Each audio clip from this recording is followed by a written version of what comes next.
Voilà qu'on s'attaque enfin à la dernière partie de notre petite série des cabriolets à moins de 10 000 € pour se faire plaisir à moindre frais. Bref, n'oublie pas de t'abonner parce que je vous vois les gars, je vous vois. Alors au programme aujourd'hui de l'italienne, de la française, de l'allemande, de la japonaise et de l'américaine. Bienvenue, moi c'est Guillaume, vous êtes sur la chaîne Les Cylindres et on est parti pour une nouvelle vidéo. Let's go! Okay, let's go.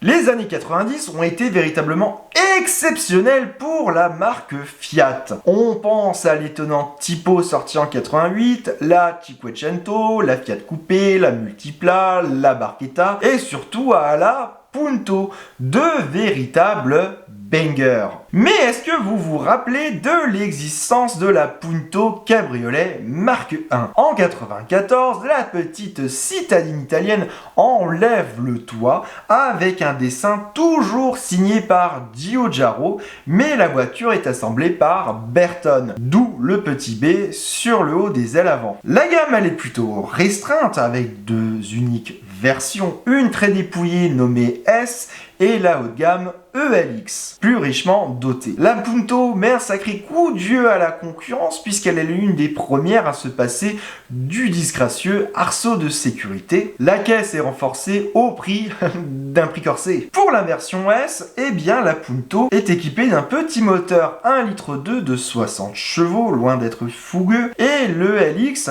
profite d'un moteur 1,6 litre de 90 chevaux qui sera remplacé en 97 par un nouveau bloc 1,2 litre de 85 chevaux. La Punto Cabriolet évoluera avec le reste de la gamme Punto en gagnant certains équipements de confort. D'ailleurs, par rapport aux autres Punto classiques, eh bien la Punto Cabriolet a d'office les pare-chocs peints et ils sont différents en termes d'esthétique. Elle va disparaître en 99 après 55 000 exemplaires sans remplaçante. Enfin si, parce que Fiat n'a pas voulu de donner de suite à la voiture. Je vous remets dans le contexte, Fiat au début des années 2000, déjà fin 90, n'allait plus très bien, c'était le bordel, et économiquement parlant, il n'avait plus une thune.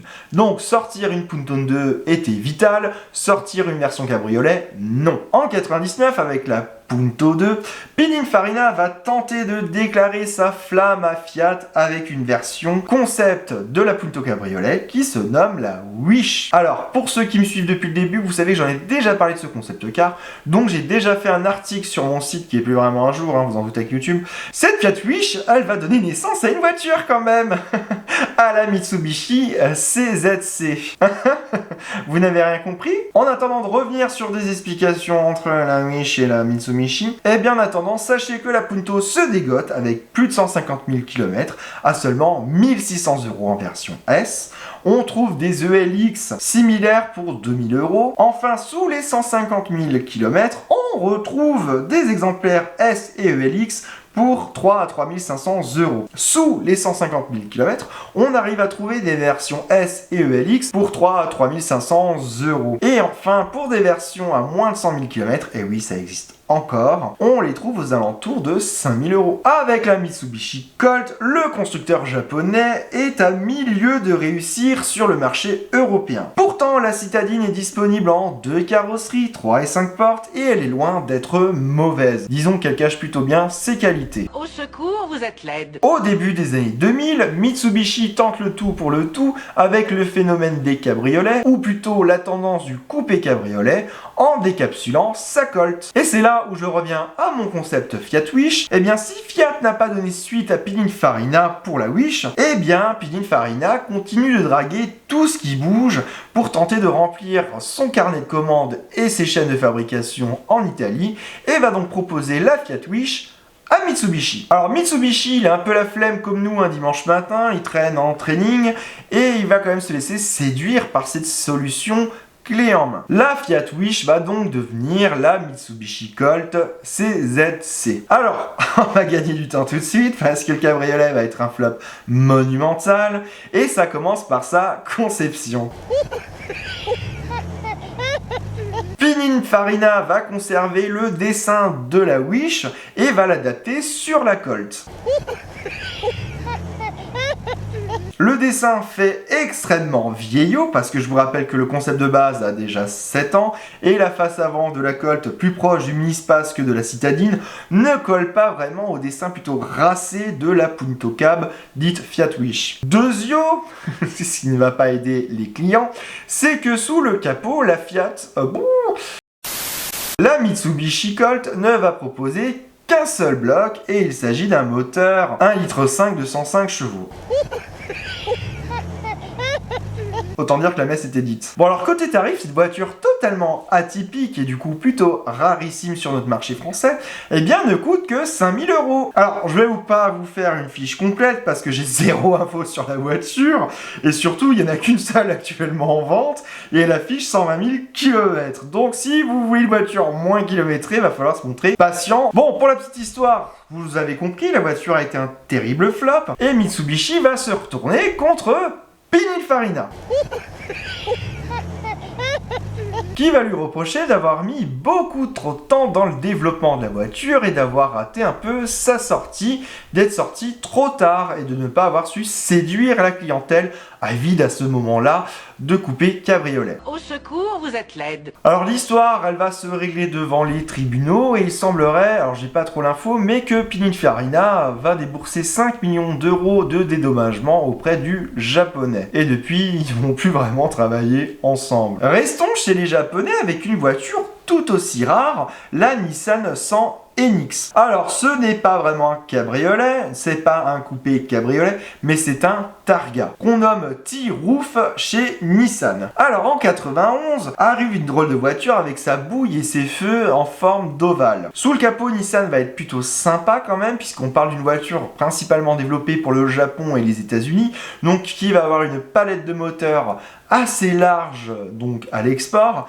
mais en France, on va avoir le droit à 2 motorisations. Sous le capot, la Nissan va proposer donc 2 blocs, dont le premier est un moteur 1,6 litre pour 102 chevaux, et le sommet de la gamme est coiffé d'une version GTI qui propose un bloc de 2 litres, fort de 143 chevaux. Comme son nom l'indique, la version GTI chasse avec son 4 cylindres sur les terres des petites GTI avec des performances très intéressantes. La version 143 chevaux frôle sans aucun souci les 200 km/h et un 0 à 100 expédié en moins de 9 secondes. Alors la Nissan, elle va être très confidentielle en Europe et particulièrement en France. La japonaise est finalement une petite rareté qu'on peut déguster à un prix somme toute très raisonnable et très abordable. Si à première vue la ligne paraît un peu mollassonne, on est totalement dans une période bio-design donc qui explique un peu la ligne de la voiture, eh bien ces liaisons au sol sont diabolique. On retrouve des jambes McPherson à l'avant et à l'arrière, où chaque roue bénéficie de bras transversaux et de tirants longitudinaux. Un peu comme sur une Lancia Delta,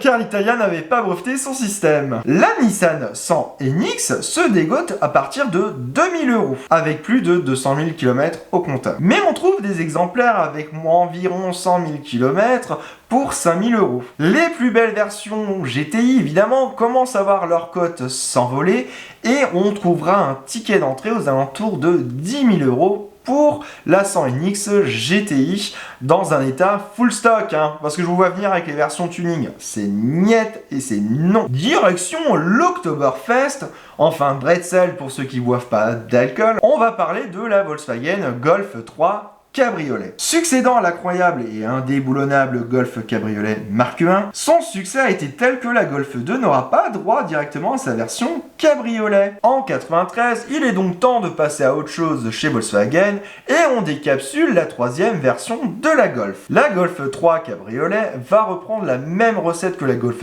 1 en conservant le fameux arceau de sécurité. Mais c'est toujours Karmann qui s'occupe de l'assemblage du cabriolet comme la Golf 1. Au lancement, on retrouve 2 moteurs essence, un premier 1,6 litre de 90 chevaux et un bloc 2 litres de 115 chevaux. On retrouvera une 3e proposition dès 97 avec un bloc diesel. La force de la Golf 3 cabriolet, c'est d'avoir les mêmes qualités routières que la Golf 3 normale, c'est-à-dire une voiture capable d'avaler les km. Très sérieusement construite, confortable et fiable, la Golf 3 Cabriolet est une excellente voiture. Bon, évidemment, vous vous en doutez, avec la Golf 3, on a le public qu'on mérite, donc de nombreux exemplaires ont été massacrés par le tuning.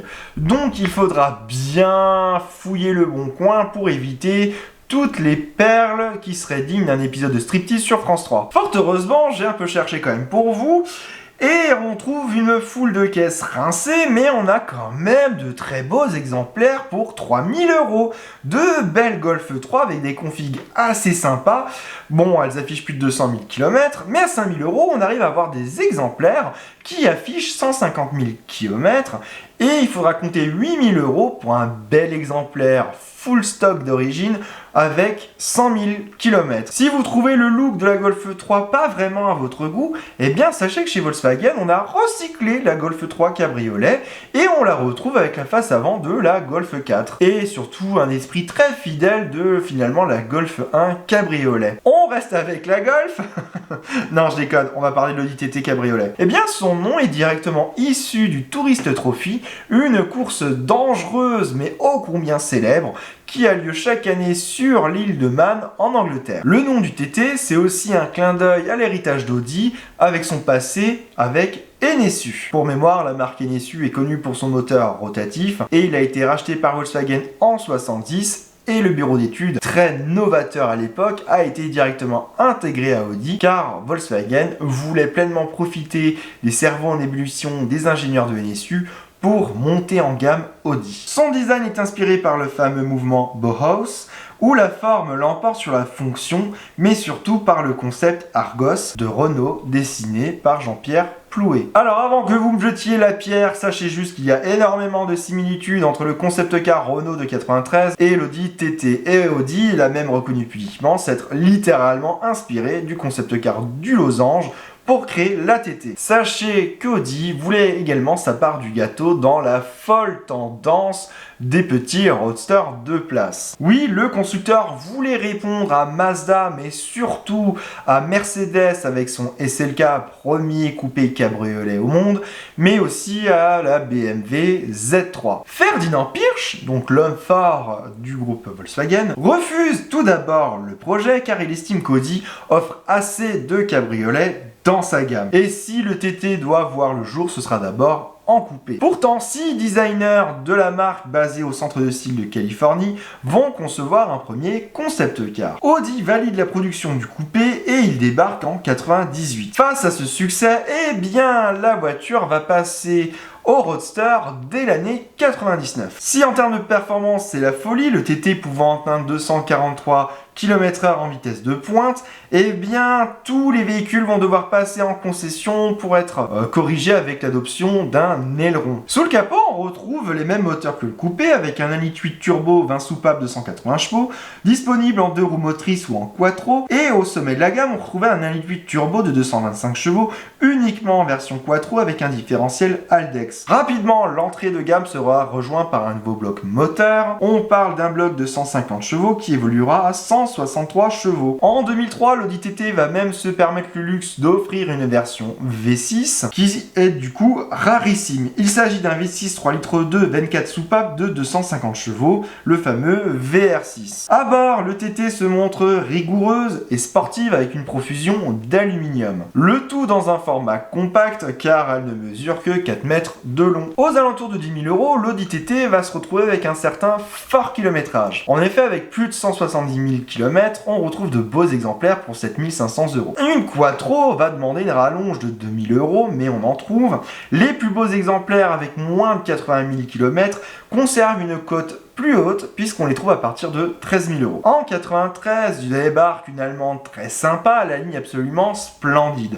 On parle de la BMW série 3 Cabriolet dite E36. Elle apparaît seulement 3 ans après le début de carrière de la berline et le cabriolet profite d'une ligne avenante avec des qualités routières évidemment dignes d'une BMW. Tout comme la Fiat Punto, eh bien la BMW série 3 E36 est l'une des premières à se passer d'un arceau de sécurité. Elle gagne au contraire des appuis-têtes arrière escamotables qui sont dotés chacun d'un petit arceau de sécurité en cas de retournement. La série 3 représente certainement l'une des meilleures ventes de BMW dans le monde et depuis des années, puisque le cabriolet s'est quand même écoulé à plus de 200 000 exemplaires dans le monde. Alors en seconde main, on va trouver pas mal de versions 318, Ford 216 puis 240 chevaux, donc la 318i, la 320, 323 ou encore 325, Ford respectivement de 150, 170 et 192 chevaux, et bien se trouve aussi à moins de 10 000 euros. Alors côté tarif, une 320 va réclamer 7 000 euros avec plus de 200 000 km, 8 000 euros pour près de 10 000 euros pour les 320, 323 et 325. On oublie évidemment les 328 qui dépassent les plus de 10 000 euros,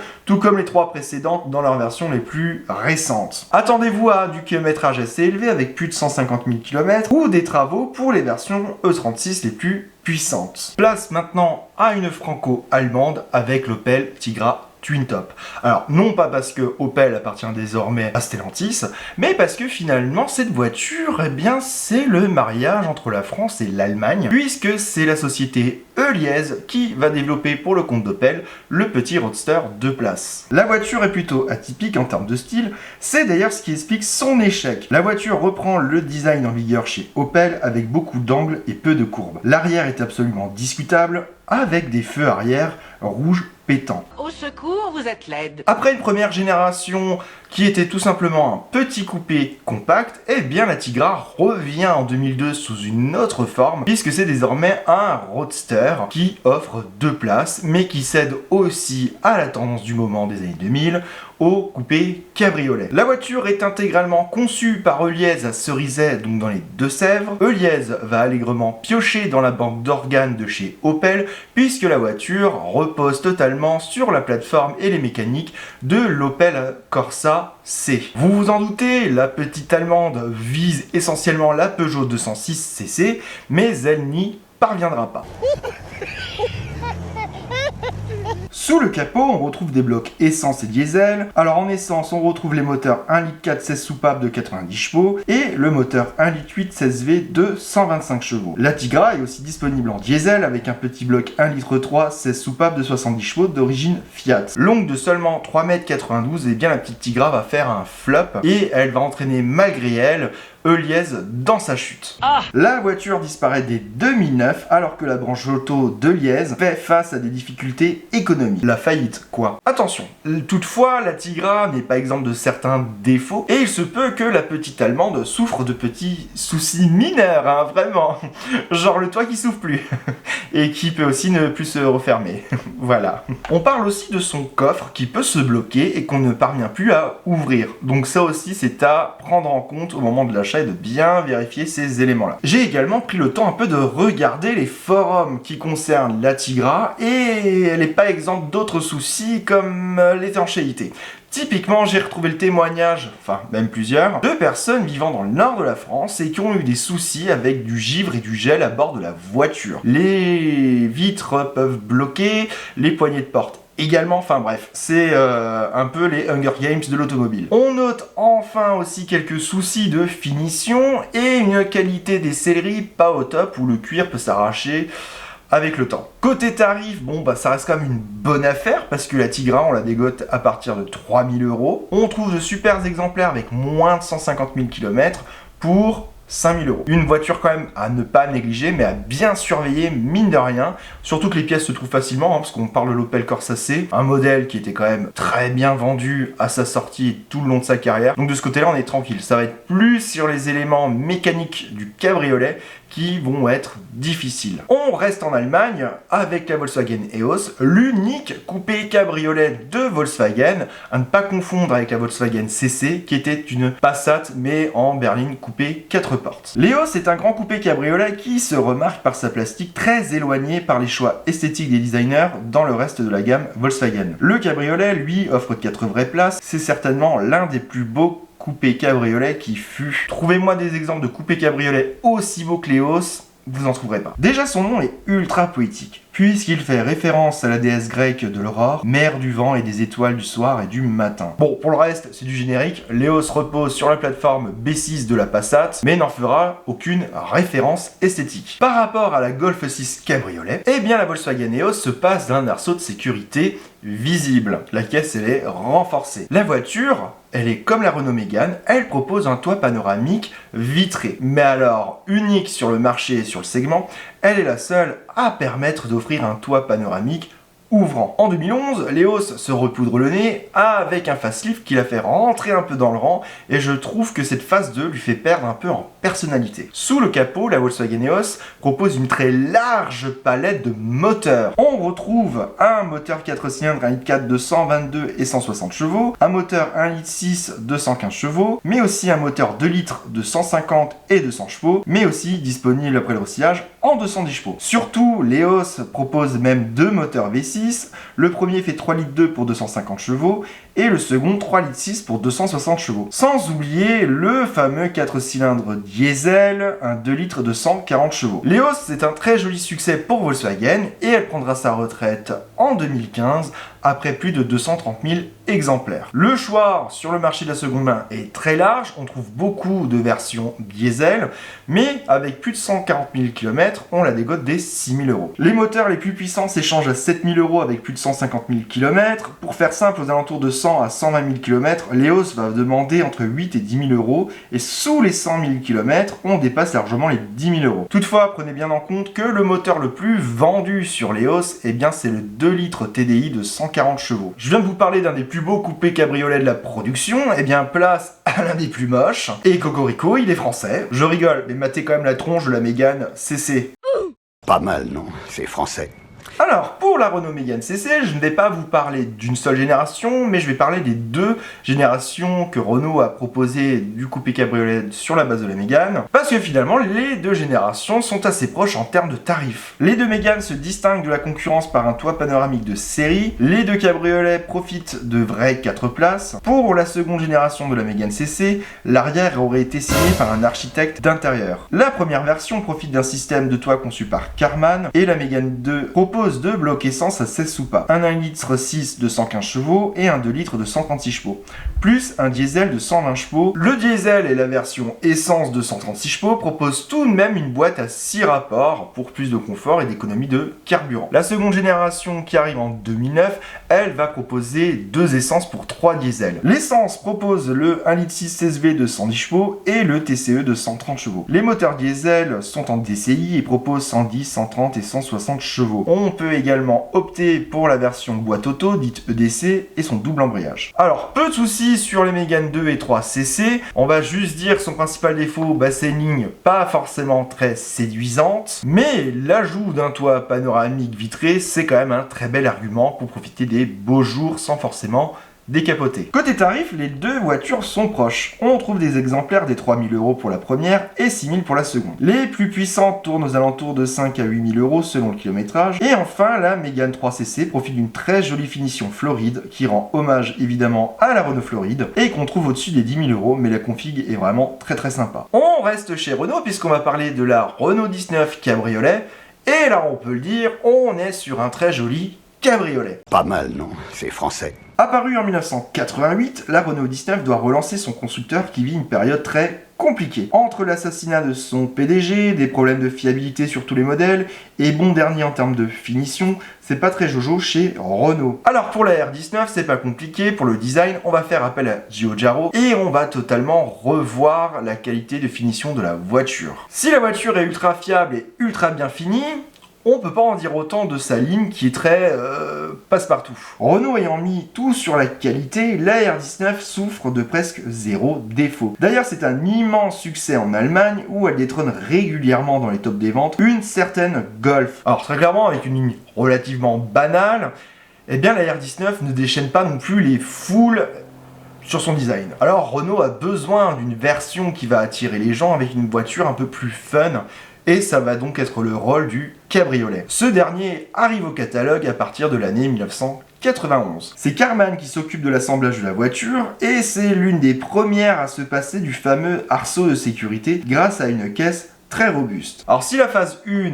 est plutôt discrète, eh bien ça ne va pas être le cas de la phase 2 qui est désormais signée par les équipes de Patrick Lequément. Et la voiture a une volonté de scission avec la phase 1 où son design va devenir un peu plus clivant. Bon alors les entrées de gamme sont un peu sous-motorisées et très peu équipées. Le cœur de gamme, la RSI, semble être la meilleure version que ce soit en termes de puissance ou d'équipement. Et la cote des versions les plus haut de gamme commence à s'envoler. Sous le capot, eh bien on retrouve des petits blocs assez sympas. L'entrée de gamme propose un moteur 1,7 litre 8 soupapes de 107 chevaux et ce dernier passe rapidement à 1,8 litre pour 113 chevaux avant de retomber avec la catalyse à 95 chevaux. Le 16 soupapes, lui, propose 137 chevaux. Et la version RSI, elle va proposer une véritable version cœur de gamme avec un moteur qui développe 110 chevaux. Tout comme la Golf 3, la R19 n'est pas exempte du tuning. On a un peu le public qu'on mérite, mais il faudra bien fouiller les annonces pour avoir une belle version de stock. Les prix démarrent à partir de 4 000 € pour un exemplaire 1,8 litre 95 chevaux avec plus de 200 000 km. Toutefois, on arrive à trouver des exemplaires sous les 160 000 km pour 7 000 €. Et surtout, le Saint Graal, on arrive à avoir des exemplaires avec moins de 100 000 km qui réclament un minimum de 10 000 €. Ah, le néo-rétro. Volkswagen, Mini, Fiat, tant de constructeurs se sont lancés dans ce registre de la voiture populaire vendue à prix d'or. Et il y a un constructeur qu'on n'avait pas forcément vu venir, c'est Chrysler. Le constructeur américain débarque avec une voiture assez improbable en termes de style, avec la Petit Cruiser. Hésitant entre une compacte et un mini-space, l'étrange voiture américaine retire son toit dès 2004. Le Petit Cruiser fait sensation en 2004 avec son look tout droit inspiré d'un hot rod ou d'une voiture sortie d'un cartoon, mais il va surtout faire parler de lui par rapport au volume de son coffre une fois le toit rabattu. Alors cette information je l'ai pas trouvée sur internet, donc si quelqu'un connaît le volume du coffre d'une Petit Cruiser cabriolet, je suis preneur, parce qu'apparemment c'est comparable à la taille d'une boîte à gants. Donc si vous avez connaissance des chiffres, moi je suis preneur. Sous le capot, il n'y a qu'une seule motorisation. Il s'agit d'un 4 cylindres turbo compressé d'origine Mitsubishi. Il offre 223 chevaux, mais la voiture est lourde avec plus de 1600 kg sur la balance. Alors c'est une voiture idéale à 4 avec des performances qui ont pas mal déçu la presse à son époque. Malgré tout, la voiture annonce un 0 à 100 expédié en 8,6 secondes, mais les trains roulants de la voiture apprécient très peu la sportivité. C'est donc une voiture qui s'apprécie plutôt pour cruiser au bord de la mer. Niveau tarif, on trouve une Petit Cruiser cabriolet aux alentours de 4 000 € avec plus de 160 000 km. Toutefois, on arrive à trouver des exemplaires avec moins de 100 000 km et pas plus cher, puisque j'en ai trouvé à partir de 6 000 €. Alors, le Petit Cruiser, il a quand même une petite valeur sur le marché de l'occasion, mine de rien, puisqu'on trouve des exemplaires très peu kilométrés et avec des options plutôt rares au niveau du catalogue qui tournent aux alentours des 10 000 €. Par exemple, j'ai réussi à trouver des versions avec les boîtes automatiques que je vous conseille pas forcément, qui s'échangent aux alentours de 10 000 €. Vous vous souvenez au début de la vidéo quand je vous ai parlé de la Mitsubishi Mitsubishi CZC, eh bien place à un autre monstre de la catégorie, puisque je vais vous parler de la Micra C+C. Alors la Micra, on va gagner du temps, elle est disponible avec seulement un seul moteur, et il s'agit d'un moteur 1,6 litre de 110 chevaux. La berline japonaise est loin d'être un premier prix de beauté, mais elle a le mérite d'être une sorte de mini Mégane CC, puisqu'on retrouve là aussi un toit panoramique vitré. Alors je pense que l'une des pires parties esthétiques de cette voiture, comme bon nombre de coupés cabriolets, reste sa partie arrière très étrange. L'intégration du toit est très bizarre et du coup la citadine devient une espèce de voiture 3 volumes assez bancale en termes de design. Pourtant, les places arrière sont plus accessibles pour les adultes que sur une Peugeot 206 CC. La face avant profite d'ailleurs des améliorations de la phase 2, toujours avec sa face avant de grenouille. Bref, c'est une très belle alternative à la 206 CC. Côté tarif, la Nissan Micra C+C, eh bien on la trouve à partir de 2 900 € avec un toit fonctionnel. Les exemplaires les moins kilométrés et quand même bien équipés sont aux alentours de 5 000 €. Et surtout, il arrive encore des exemplaires avec moins de 100 000 km qui vont demander une rallonge à 7 500 €. Vous l'avez compris, notre série sur les cabriolets moins de 10 000 € va s'arrêter ici. Ça a été un plaisir d'en parler avec vous, mais il y a d'autres voitures que je n'ai pas inclus dans le top du fait d'une certaine rareté ou d'un des intérêts, mais qui méritent quand même un intérêt. C'est évidemment, je ne pouvais pas passer à côté, mais on va les survoler, parce qu'évidemment, vous l'avez fait remarquer en commentaire, oui, j'ai pas cité les Mazda MX-5, et Miata, mais parce que là c'est une vidéo où je vous propose des alternatives. On retrouve aussi les Chrysler, le Baron, Sebring Cabriolet ou encore la Crossfire Roadster. Dans le même style, on retrouve aussi les Peugeot 308 et 307 cc, aussi la Daihatsu Copen, bref, il y a une belle brochette de petites voitures et on arrive même à avoir des petits cabriolets sympas comme les BMW série 1 ou encore la Mini Cabriolet. Moi je vous remercie vraiment d'avoir suivi ces 3 épisodes, merci encore de vos abonnements, n'hésitez pas à vous abonner si c'est pas encore fait. Bref, j'ai pris beaucoup de plaisir à faire cette série et à redécouvrir des cabriolets auxquels je n'avais pas pensé. Donc merci déjà de votre intérêt, merci de vos commentaires et de vos suggestions. Du coup, je vous dis à très bientôt et salut les copains.